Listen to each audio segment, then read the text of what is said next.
This is WBSM On Demand.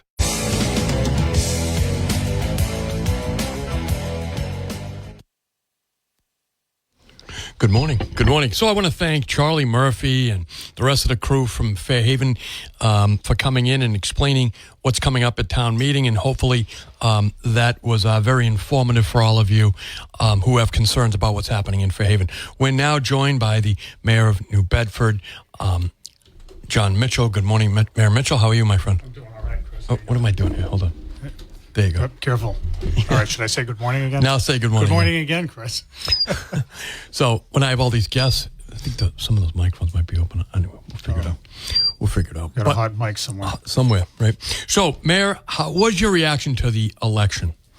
Well, there's a lot to unpack. That's right. You and I, we didn't talk because we talked the day of the election, right? We did. We talked Tuesday, yeah. Yeah. And I had to go to a funeral the next day in New Jersey, so I couldn't be on to give you my post game. Now that I've had a week, it's almost feel like I'm cheating, right? Because I've had time to reflect and hear all the commentary and all that.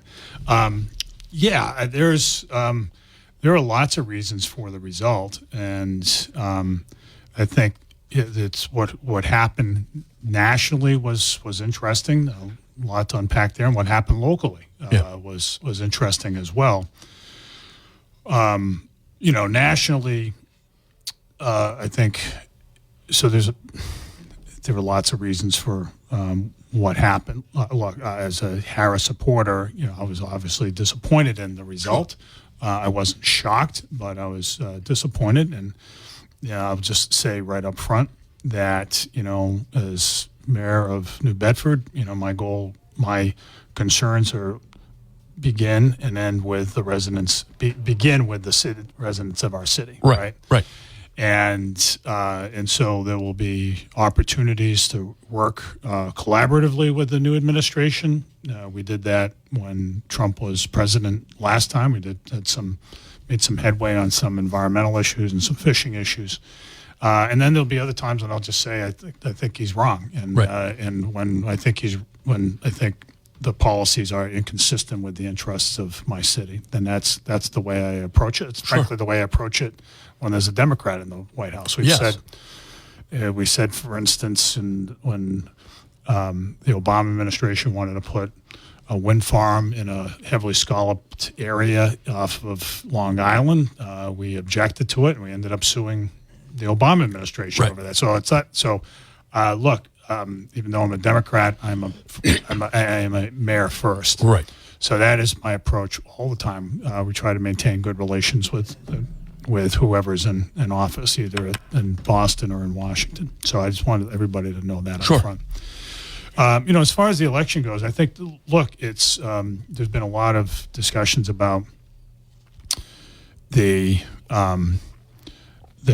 tactics and the strategy of the campaign, and then separately political trends in the United States. As far as the campaign goes, it's easy to Monday morning quarterback Harris's campaign, but much in her defense, I think she started a presidential campaign in July, right? And without a whole lot of running room, and had to get up to speed on everything and raise money and to do what she needed to do to advance a ticket that had fallen significantly behind. Right. And so I think that was I think she should be commended for doing that. I think she's handled the loss in a classy way, and I don't think she did anything to diminish herself in the process. So I think she's to be commended for that. There were mistakes that her campaign made, that she made. Some of them were. There is some key decisions about how much to separate herself from the Biden presidency. It's a tricky one, though, right? Which is a tricky one. It's She wouldn't have been there but for Biden. And yeah, so there's a lot of Biden staff on the campaign. I think that made it harder, but it's also a hard thing for any vice president to do. You can't. Yeah. It's hard to run away from it because you can always say, "Well, if I were president, I would do X, Y, and Z." Well, why didn't you do that a year ago or 2 years ago? And it's just a hard question to answer. It's hard to reconcile those positions. So that's a hard thing. And there were other things too. I mean, I do think that, and I've said this before, we saw this play out in the 2016 race where the Democrats were, the message was more anti-Trump than pro themselves. Right. And that is generally not a winning formula. I think I've told you the story of in 2016, I was invited as a group of only like 20 mayors down to the Clinton campaign headquarters in Brooklyn. Okay. And we sat there for about 4 hours and heard from a number of folks, including former President Clinton. There was a small gathering, John Podesta, a number of others, Robbie Mook, the campaign manager. And at one point in the meeting, like all the mayors because when you're a mayor, you're really close to the people, as much as really any position in American politics. Yes. We all sort of started to chime in. It started with the mayor of Detroit, and then mayor of New York, mayor of Philly, mayor of New Orleans. I chimed in. They all sort of said the same thing, which is, your message is about Trump and not about you. Right. And so what are you going to do? What's the rationale for your campaign? And so here again in 2024, there were elements of that. People wondered, well, what are you for? And I think that sort of gets at some more fundamental problems on the Democratic side, right? It wasn't just a campaign problem, and it was a campaign problem, but also goes to the broader question: what are Democrats for? Right.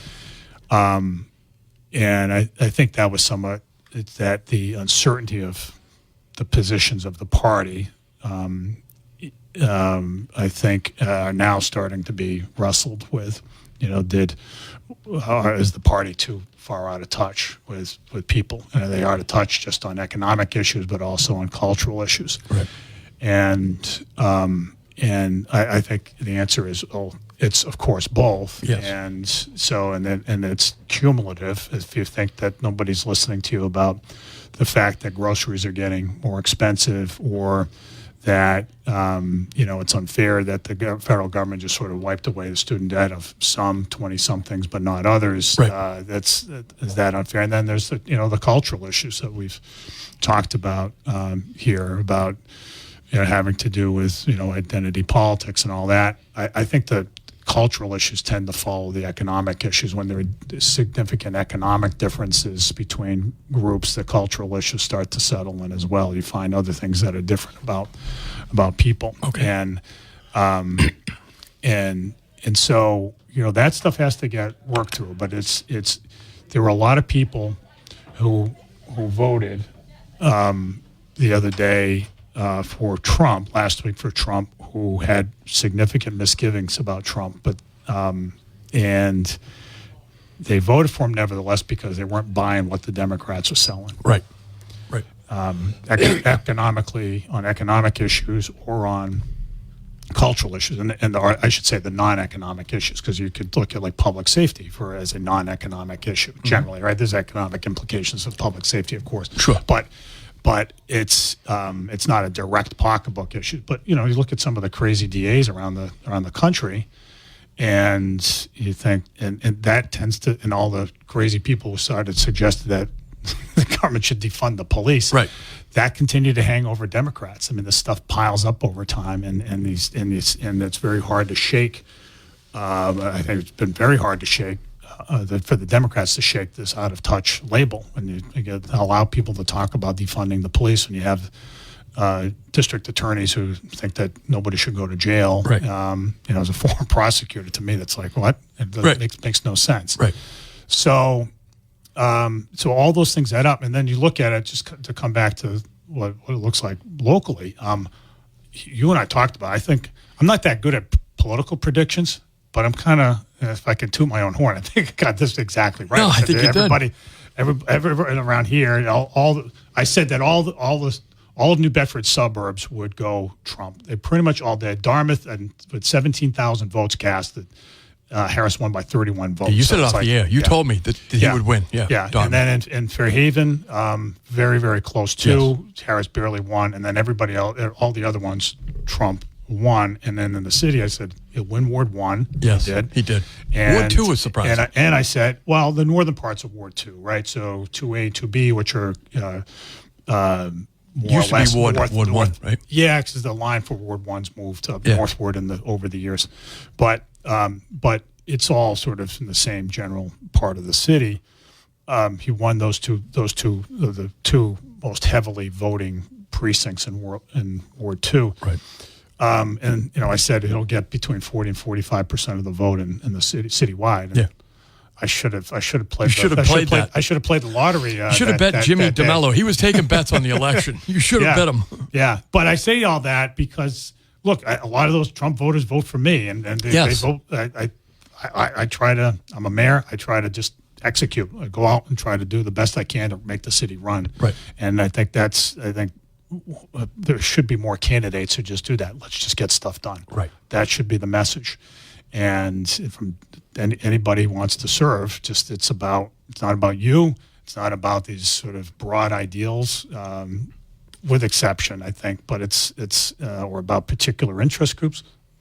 Do it for the public good, right? Execute. So I offer all that up as a way of saying, I think the Democrats have to come to terms with a lot. And, when it comes to the next administration, we'll work with them when that's appropriate, and when we think that the Trump administration's policies might work against the interest of the city, then we'll say so. Were you as surprised as the rest of us that Greg Falca did as well against Congressman Keating as he did? I mean, Nurse Stan, I'm sorry. Careful. Do you?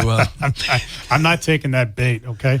I think it sort of fit with the general trend. You have so in the turnout in presidential elections is much greater than it is in the midterms, right? And the also called off-cycle elections. There are what people refer to as lower propensity voters. People don't vote as often come out for the president. There's a lot of people who just say, I just go out and vote when the president's on the ballot, right? And so, those presidential trends will drive when people are driven out to the polls by presidential elections, you start to see results that may be somewhat unexpected. And so what we saw here is, we saw trends that matched with what was going on nationally. Do you think that... And I'll say, by the way, too, so just to put a finer point on it, what I see as both national and as well as regional trends is, we've talked a lot over the years. I continue to talk about this, about that the divide in the United States is in the big cities versus everywhere else, right? And that's where wealth has accreted over the last 20 years for lots of reasons having to do with global supply chains and the changing composition of the American economy and all that. And so cities like Boston and San Francisco and New York and Austin, these places are, whether they know it or not, I think most of them don't, they're living through golden ages. And the rest of the Americas had to keep up. We do a good job here, I'd like to think, in trying to keep up, but the effort here is to keep up, and those places do very well. And that prosperity, I think, has led to very sharply different politics because it leads to different sets of values. And there are lots of things that folks in the big cities think are important that we might not think are as important here in New Bedford, or pick any other city that's not part of a major metro. Those are the major trends in America, and I think Democrats have to, as they think about what they stand for, they got to wrap their heads around that. Right. Do you think that these returns in the city will bring additional council candidates out, for instance, or maybe other people to run for local office? Well, it's hard to say because there are a lot of people who voted who don't vote in municipal elections. Right. The turnout in municipal elections has been very poor, as we know, and we'd like to see more people out there. Of course, we'd like to see more candidates. I agree. Honestly, I'd like to see more women candidates. We don't have enough women running for office. I think that's really important. because if for whatever reason we don't have a lot of. So there are some women who have been elected to positions, but there aren't nearly as many women, I think, who could really contribute. So, I remain hopeful that there will be more folks, not necessarily for city council, but for any race. Right. If you look at school committee, we've had essentially uncontested school committee elections for the last two go-arounds. And I'm not encouraging anybody to run against a particular incumbent. It's not I get it. I'm saying that, but I'm just like, you look at it like, geez, nobody wants to run. Right. So, why is that, you think? Is it the bowling alone again? Yeah, I think it's some of that, Chris. Right. I think that's, there's diminished trust in institutions, and it's, I think some people think that it's just not worth the hassle. They see what elected officials go through on social media and like, gee, that's not for me. Right. Social media. And people say that to me, people come up to me and like, hey, I can't believe what they're saying about you, but, I think you're doing a good job or whatever. I'm like, hey, look, I appreciate that, but you know what? It doesn't bother me. I don't really spend too much time on social media. Right. I hear about stuff secondhand. Of course. Like, whatever, But I have friends of mine who, for instance, were in local politics, and they just said, with social media, they just got out of it. Most people are on social media. Right. And then the prospect of running for office is kind of daunting because they see what people say. Oh, yeah. For me, I don't. No, I get it. I've never been on social media that much, so it's not like feel like I'm losing something by putting myself out there. When I was on a selectman, my brother used to read the Standard Times message board, which was the first of the social media. Yeah. He said, "You know what this is?" I go, "I don't care. Yeah. I wouldn't read it. It just didn't bother me." Yeah. But I can imagine, particularly with, people send emails here, and I think it doesn't really bother me, but people do. Anyway, Mayor, when we come back, we'll talk about other stuff that's happening in the city. Good. So we'll get to the phone calls, too. We get some people on hold. We'll take a break. We'll be right back. You're the Mayor of New Bedford here in the studio. Stick around. Of the Mayor's playlist. Name the movie soundtrack. I would say Forrest Gump. No, but you're in the right time. 90s, late 90s. There may be other movies, but it's the one that immediately comes to mind for me is Austin Powers. Oh, Austin Powers. Yeah, that's true. That is in there. That is in there. So, Mayor, you have a situation here. We have a story at WBSM about the elephant that federal court has vindicated the zoo's elephant care program. Federal judge in Boston dismissed the lawsuit. The entire story is WBSM. Talk about that, Mayor, if you can. Yeah, there's been folks who've contended that for years that the elephant should be in a sanctuary and have alleged that they are they're suffering because they're in the care of the Bentwood Park Zoo, and it's been complete nonsense. And there's one particular person who has brought two suits under the Endangered Species Act, in this person has represented herself in federal court, alleging that the animals have that they need to be moved out of the zoo because they're not properly cared for. This was the second of the two suits. This was the second federal judge who said there's no evidence of that. Right. None. And so we have to deal with these lawsuits. And the city in both instances was represented by John Markey, who did a really effective job in advocating for the city and just managing the case because of the delicacies around it. But it's, the reason I think this is significant is because it's significant to talk about because we've got a really good zoo. I agree. And the people there really care for the animals. They do a great job.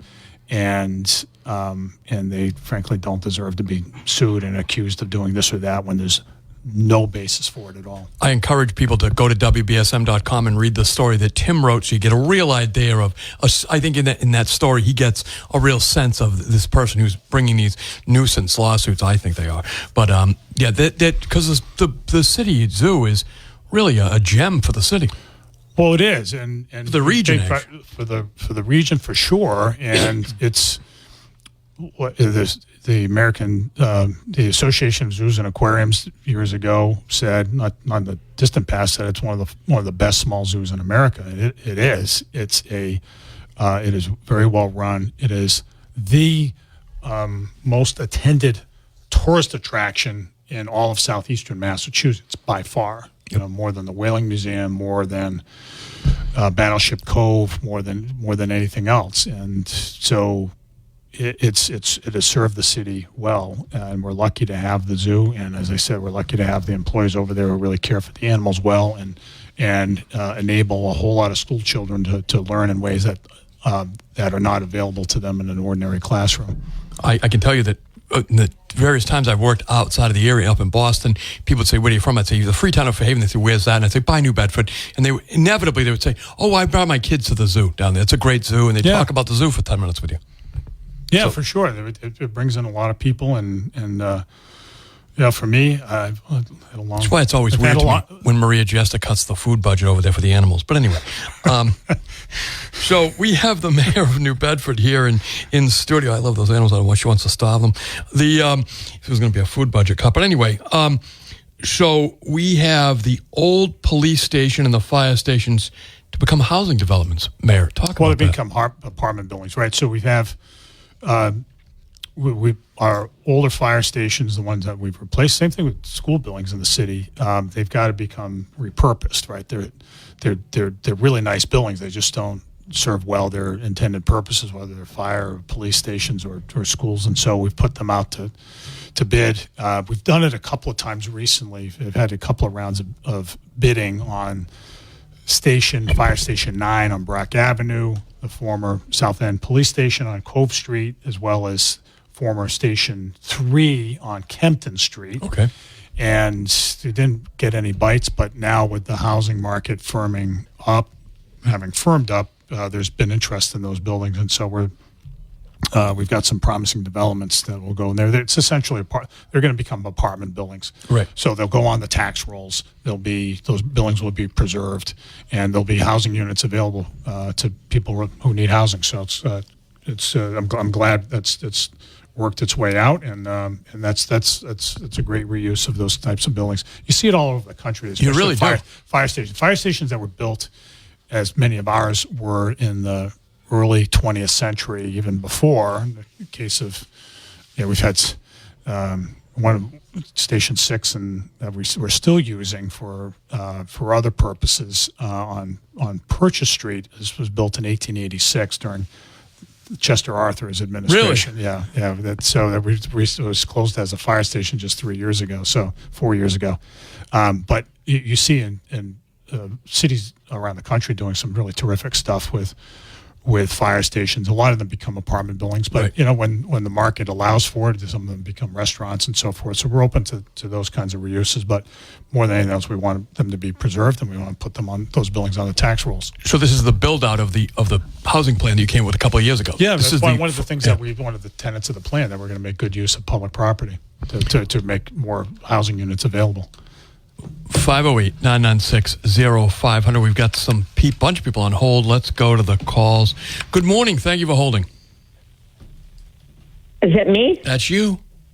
Oh, I'm calling about I got a notice about the lead pipes. What do they want to do?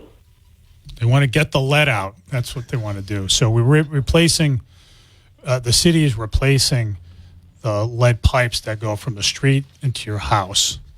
And we have a contractor that's doing it. We just had it done at my house, I don't know, in June or so. But it says they're responsible for any mess they make. They better not make a mess. They won't make a mess. They didn't. So what they do is they will take out, or more cases than not, they'll take out one of the panels of the sidewalk because they got to dig it up. And then what they'll do is they'll take a panel off my house? No, the sidewalk. They'll take one of the squares from the sidewalk. They'll take that out. My high sidewalk has been a mess for years. They did some work and they never fixed it. It's been horrible for years already. Now they're going to make another mess. And what happened the last time they dug? Then I got mice because when they dig it up, all the rats and mice come to the surface. I don't think you're going to have any. I don't think you're going to have any rats, but we will make sure. So I'll tell you what. So this is an opportunity for the sidewalk to get fixed up if there's some cracked squares on the sidewalk. go in there and fix more of it. As they It's come in it's with a whole big on. sidewalk. It's not just one square, honey. Yeah, no, listen, I'll tell you what. Why don't you do this? Call my office. Tell us they listen they listen to the show. Tell us your address. We can look at what else needs to be done. When they dig up the sidewalk, there's more. They can fix other stuff while they're in there. But but to your original question, yeah, they're pulling lead pipes out because this is something the city's been doing over several years. They're actually required to do it now under a very new rule that the federal How government. do I know I have lead in my water? Because you don't have lead in your water. You have lead pipes, and the lead pipes, they need to be taken out so that there isn't lead in your water. You mean the lead pipes are underground? They are. Oh, So okay. they can I don't take know. them out. Yeah. So it's not they're not healthy. So it's an ordinary thing. Every city in the United States that was built up before the 1970s has lead pipes everywhere. And what the city does to make sure that people aren't consuming lead is they put some chemicals in the water at the treatment plant so that the lead doesn't get into the water. And so there's a long and there are people whose houses are tested to ensure that they're doing it the right way. But it works very well in our city, and what we're trying to do is get all the lead out of the city so that people don't have to worry about that anymore. And we're using a lot of federal money to pay for it. So it's Yeah, well, I've been drinking bottled water for years because I don't know what the heck's in my water these days. No, it's good Bedford has water. good I water. drink your water. I drink New Bedford New water. Bedford has good water. It's good water. It's delicious. So make sure you don't have to drink bottled water. Don't waste your money on that. Thanks for the call, man. You call the mayor's office. They got a great staff over there, though. Just give me your address. They'll straighten it out for you. I'll help you out in any way they can. Let's go back to the phones. Good morning. Thanks for holding. Good morning, fellas. So, Good morning. Mr. Mayor, so Yep. now that the election's over and your candidate has lost, just recently, certain governors throughout the country have made comments about the deportation that Trump's going to implement. So your friend Maura Healey had made a comment on one of the shows. She was interviewed that she said she's going to use every tool in the toolbox to stop this deportation that Trump is going to implement. And she will not use the state police to intervene. So, assist, I should say. So are you going to stand down if ICE and everybody else comes into the city or throughout the state, but in the city of New Bedford, are you going to stand down or do you believe, or are you in agreements of her stance on the deportation of people? And if that happens, the word is that the states that are going to do this, the governors that are going to do this, are not going to receive any federal funding. So that will raise the taxes on a lot of other people. Are you going to raise the taxes if we go down that road again? Well, And I'll listen to your answer. Yeah, so that's a pretty extended set of questions. So let me just say a couple things. So first off, I don't know. I've heard the campaign rhetoric from candidate, soon to be President Trump. And so I don't know what mass deportation means. So if there are, so by some estimates, there's over 1 million people out there who are subject to a removal order. Removal is the actual legal term for deportation.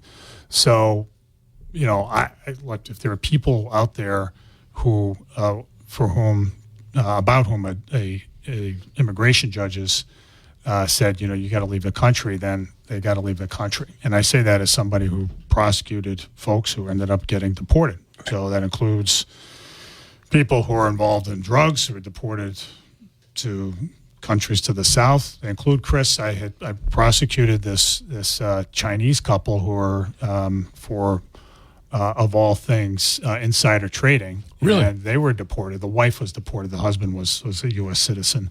So these things happen. Right. And so there's nothing remarkable about deporting somebody who's already subject to an illegal order. That person should be deported. The role of local law enforcement has never been to execute those orders. That is the job of the federal government. So, look, our position is, like, if the federal government says you have a last known address of so and so, right? We're not going to withhold information. Okay. But it's not the job of a local police department, which in our case has a lot on its hands, Yes. given the manpower challenges we have to go out and be, deputized by, if there isn't really even a process to do that, but to be out there focusing on these things. So it's a long way of saying, yeah, I mean, we're not in that business. It's not the immigration orders are the exclusive purview of the federal government to enforce, and so it's up to them to do it. 508-996. But we're also not going to obstruct it.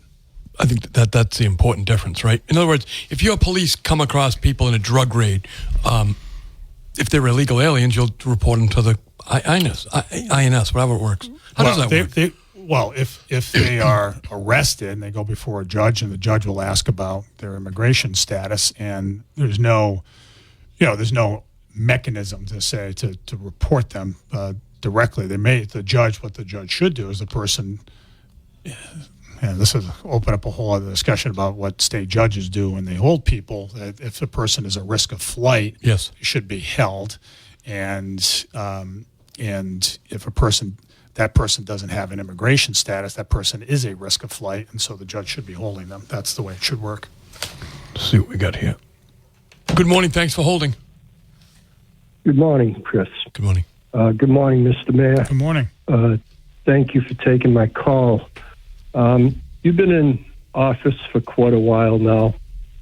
And my question to you is, over your term, taxpayers, small businesses haven't seen a lot of tax relief.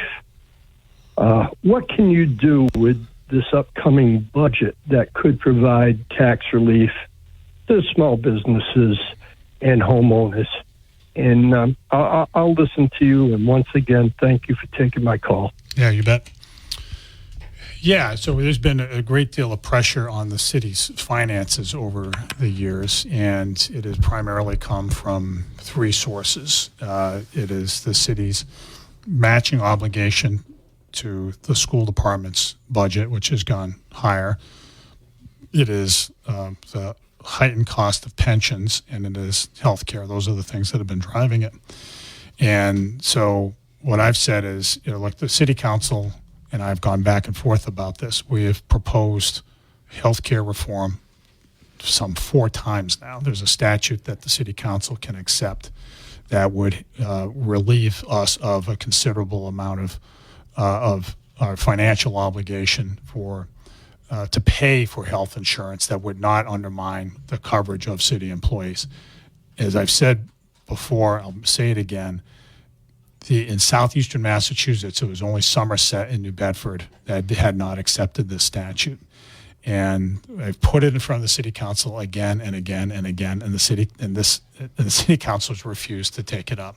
They've gotten pushback from the unions who've said that the mayor is trying to stick it to us, and it's not the case. I've shown the map. Every time it has been, I've shown the map that shows that what an outlier New Bedford is when it comes to healthcare savings. I mention healthcare savings because they're significant, potential significant. All these other places have saved a lot of dough by taking what I think is a fairly modest step, which is to adopt the state's Healthcare Reform Act. And so that's what I would say. It isn't, I mean, you just mentioned food for the zoo. I can add like the solicitor's office. I can add like, you name the department, the things that have been cut. DPI, our ability to care for parks. The police department, the city council just cut in this last budget. And these are all things that are just sort of snipping around the edges when you could actually make a real difference in taxpayers' pockets by doing healthcare, delivering healthcare the right way and in an efficient way by adopting that state statute. That's what I've said. I've put it in front of the city council literally 4 times, and they don't want to do it. I'll continue to bring it up. So you're going to bring it up again? Absolutely. Yeah. So that'll be a very interesting discussion, serious policy discussion. Yeah, it's the same thing over and over again. Like, why can't we do it here in New Bedford and everybody else around here is doing it? We'll take a break. If you're on hold, stay there. We got a full phone lines. We'll be right back. Stick around. Bringing them up, Fred Fred Toomey was one of those guys who just was always looking for opportunities to give back, to contribute, to participate in the life of the city. I remember, when was it, last year? No, it was back in March. He said to me, we were talking, I saw him at one of the polls, and no, it was last year. It was a year ago, and he had already had his cancer diagnosis then, and they just we were talking about. I saw him at the Buttonwood Warming House, and he said, we were talking about voter turnout, and he said, "You know what? I just don't understand it. I have voted in every election since I got back from Vietnam since I turned 18, including when I was in Vietnam." Right. On a destroyer, I voted absentee, never missed one. And that was him. I mean, yes. He was just a reliable guy who was very proud of his city and was involved in all kinds of stuff. Right, he was involved in so many political campaigns, so many.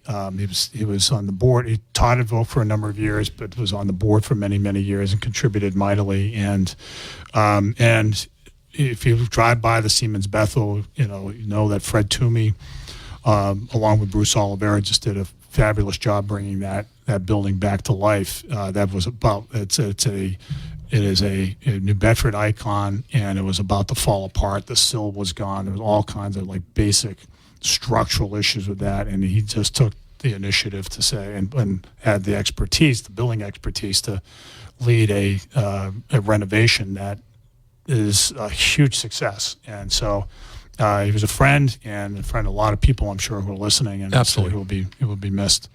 Go back to the phones. We've got the full phone lines here to speak with the mayor.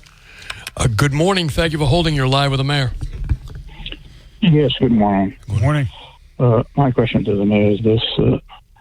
That's the problem that's been going on for a few years, and the mayor knows about it, And it's in regards to the people that live down here. It's Ward 6 on the Ronnie French Boulevard, East and West, and put up with noise constantly. And it doesn't seem like we get any help from the city. And we have to pay an average of $1,500 to $2,000 on flood insurance. The mayor ever thought about maybe giving a break to these people that are being effective and giving a break to the taxpayers down here, since they're not getting any help from the city to help us out with the noise that's taking place? Which noise are you coming up? Which noise? Things are going to slow down. But about giving a break to the ones that are paying more tax than the average taxpayer. Thanks for the call. Yeah, no, I know the caller, and okay. I'm not exactly sure which noise he's talking about. I mean, we do have speeding issues on even in the off season down on East and West Rodney French, and that's something that I think we can continue to work on. I think. So I think that's something that we'll just have to continue to deal with. It's look, nobody likes to see speeding around their houses, and we are a little bit short-staffed in the police department, but the police are still doing I think, a good job in getting out to places to make their presence felt, so that we can cut down on that. We're going to take a break. We'll be right back. If you're on hold, stay there. We'll be right back with the mayor. Carter's Clothing and Footwear there, downtown New Bedford. The best place to shop for the holidays is Carter's Clothing and Footwear, right in beautiful downtown New Bedford. Free parking and a place the mayor shop. Mayor, have you started your shopping yet? Oh, geez, Chris. For Christmas? Yeah. No, that's still about 6 weeks out or so. 6 weeks out. Great place to go is Carter's Clothing and Footwear. But in all likelihood, I'll go to Carter's. Yeah, it's a great place to go. Good shoes there. They work on the cobblestones. They don't sell high heels, Chris, in case you're in the market for them. But no. You can't use them on the cobblestones. No, not since the stroke. I don't do high heels anymore. But they have beautiful location in 55 William Street and also in Fall River. Free parking in both locations makes it a lot easier to just zip in and zip out. You can trust Carter's and Clothing and Footwear for a gift certificate. I know that's how a lot of people shop. It's easy. Get in, get a gift certificate. They're open 7 days a week, extended hours on the holidays. All kinds of great name-brand items at Carter's Clothing and Footwear. So, Mayor, we're going to take one more phone call here.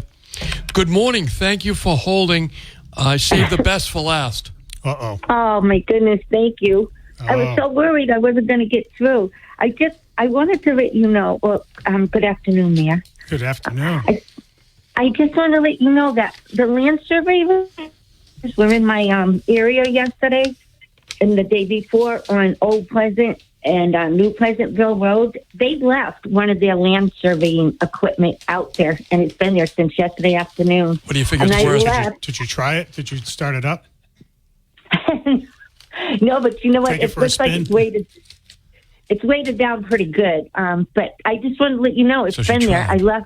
I left 5 to 10 and got home last night and it was still there. And I'll leave this evening. But it's been here. I think they left it and forgot about On New it. Plainville Road? Yeah, it's in between. There's a big piece of grass field where the armored tank is. So it's right in between Old okay. Plainville and New Plainville. They right. just left it there. And I know they were there a lot, and then, nobody's been back. Yeah, they're like I probably, said, look, as long as they're not, they shouldn't be on the monument. They're not on the monument, right? They're not no, on that it's right space. in the grass area itself. Yeah. But I know I saw some kids playing around it, and I'm like, oh, my God. Yeah, we'll let them know. I mean, sometimes we. Sounds they're sketchy. probably Thank you. They're probably not done with the work, and so sometimes we let them keep their equipment in place because it's hugely inconvenient if they have to cart it off if they're still in the middle of a project. But we can check in on it. Mayor, we always thank you for coming in. It's always an enjoyable segment. Anything to look forward to this weekend or anything like that? Yeah, it won't be Christmas shopping for me, Okay. Chris, but it'll be. I'm not sure what I have going on this weekend. I got to look at my calendar, but there's always something going on. I would encourage people, if you do start your Christmas shopping Yes. early, there are lots of local businesses